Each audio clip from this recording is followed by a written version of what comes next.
तो जैसे कि आप सभी को अच्छे तरीके से मालूम है कि पिछले 2-3 वर्षों में बिहार आंगनबाड़ी केंद्र की सेवाओं और उसके मॉनिटरिंग के संबंध में, काम के संबंध में जो बदलाव हुआ है, काफी ज्यादा चेंजेस हुए हैं। उसी में से एक चेंज ये है कि पोषण ट्रैकर ऐप में आपको समय से आंगनबाड़ी केंद्र खोलना, बच्चों का जीएमटी करना, बच्चों का रजिस्ट्रेशन करना, गर्भवती से धात्री में ट्रांसफर करना, इसके अलावा जो भी काम है वो करना, होम विजिट करना, वो जरूरी होता है। भले ही जमीनी स्तर पर आप थोड़ा सा आगे पीछे समय के हिसाब से काम करें। तो इसी के संबंध में बिहार के वैशाली जिले के जिलाधिकारी के द्वारा निर्देश दिया गया है कि अगर आंगनबाड़ी केंद्र समय से नहीं खुलते हैं और ज्यादा दिन तक सेविका ऐसा करती है तो मानदेय में कटौती होगी। माना जाता है कि सेविका केंद्र पर मोबाइल लेकर पहुंचती है तो ही उनका मोबाइल से पोषण ट्रैकर ऐप में केंद्र खुलता है। तो अगर आप समय से पहुंचेंगे तो समय से केंद्र खुलेगा। ये डिपार्टमेंट को मालूम चलता है कि आपने किस दिन कितने बजे केंद्र खोला हुआ है। इस चीज का आप ध्यान रखें और सारा जो काम है ऑनलाइन उसमें कहीं भी डिले नहीं करना, तो मानदेय की कटौती हो जाएगी। एक तो मानदेय कम मिल रहा है, देर सवेर मिल रहा है, उसमें कटौती होना बेहद दुख की बात होगी। चलिए जो खबर है आगे हम आपको दिखा देते हैं। तो फाइनली आप सभी सेविका इस पूरे वीडियो को बहुत ही ध्यान से देखिएगा। आप लोगों के द्वारा जो काम ऑनलाइन किया जा रहा है उस ऑनलाइन काम करने में अगर थोड़ी सी भी लापरवाही होगी, क्योंकि इसकी मॉनिटरिंग हर एक लेवल पर बहुत ही आसानी से हो पाती है, तो इसमें आपके ऊपर कार्रवाई हो सकती है। ठीक वैसे ही लिखा गया है कि समय पर, यानी कि जो समय अभी है सुबह के 7:30 बजे से लेकर के सुबह के 11:30 बजे तक जो केंद्र 4 घंटे चलता है, उस दौरान सुबह के 7:30 बजे यानी समय पर आंगनबाड़ी केंद्र अगर नहीं खुलेगा तो मानदेय कट जाएगा।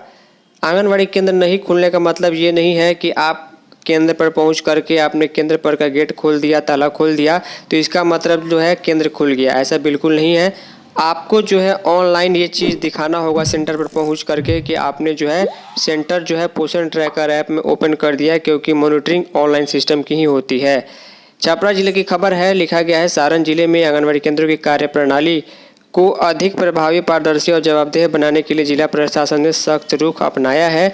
जिला पदाधिकारी वैभव श्रीवास्तव ने स्पष्ट किया है कि आईसीडीएस की योजनाओं में किसी भी प्रकार की लापरवाही बर्दाश्त नहीं होगी और ये लापरवाही सिर्फ इस जिले में नहीं, किसी भी जिले में बर्दाश्त नहीं होती है। समय पर आंगनबाड़ी केंद्र नहीं खुलने, बच्चों को पौष्टिक भोजन उपलब्ध नहीं कराने अथवा योजनाओं के संचालन में अनियमितता पाए जाने पर संबंधित सेविका और सहायिका के विरुद्ध मानदेय में कटौती को लेकर संविदा समाप्त करने तक की कार्रवाई की जाएगी। शनिवार को समाहरणालय स्थित सभा कक्ष में जिला पदाधिकारी की अध्यक्षता में आईसीडीएस वन स्टॉप सेंटर और hub for empowerment of women से संबंधित योजनाओं की विस्तृत समीक्षा बैठक आयोजित की गई। बैठक में डीपीओ, सभी सीडीपीओ और अन्य संबंधित अधिकारी पदाधिकारी मौजूद थे। समीक्षा के दौरान जिलाधिकारी ने यानी डीएम ने जिला प्रोग्राम पदाधिकारी, डीपीओ और सभी सीडीपीओ से एक कर सरकार की विभिन्न कल्याणकारी योजनाओं की प्रगति, उनके परियोजना और उनके जिले के संबंध में ली।